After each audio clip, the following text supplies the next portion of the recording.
Just got done running and found a little quiet bench to talk to you guys about. Read the title, look at the thumbnail, because the world right now is paying attention to the debate going on between Trump and Kamala Harris.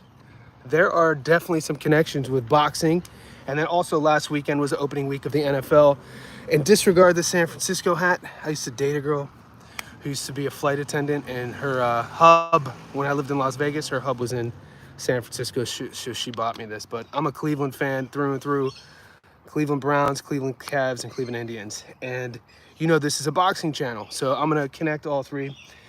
And having watched opening week of the Browns this year, they were awful. They got beat pretty bad. The score was actually closer than it really was. And our star quarterback, at one time, he was the most paid NFL quarterback in history. We gave him over $200 million in guaranteed money.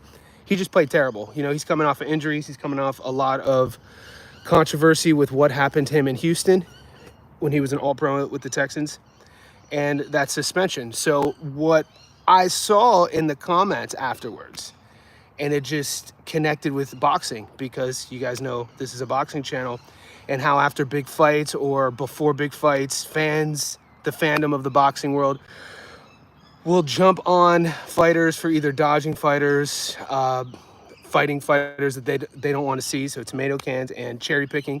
We got that going on right now with Canelo and Berlanga. Guys, it's all connected.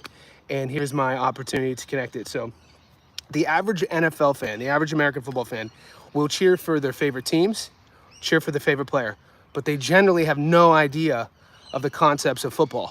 Now, I could speak to this because from the time I was 7 years old until I was 18, I played American football, played quarterback for 11 years, played outside linebacker for 11 years. I was born in Northeast Ohio, literally the birthplace of football. The Canton Football Hall of Fame is about 20 miles from my hometown. Okay, that gives me a little bit of relevance and credibility in regards to talking about the schemes, how the sport is run, how it's played. When you look at those comments after that game and you see the fandom attacking the Browns offensive coordinators, their coach, and obviously the contract of their quarterback, none of it is talking about strategy, schemes.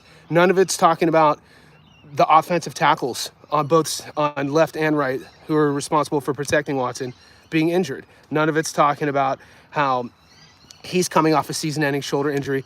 It is all fandoms trashing the Browns and Watson. Now, granted, they suck. They played terrible. It was one of the worst games I've seen them play.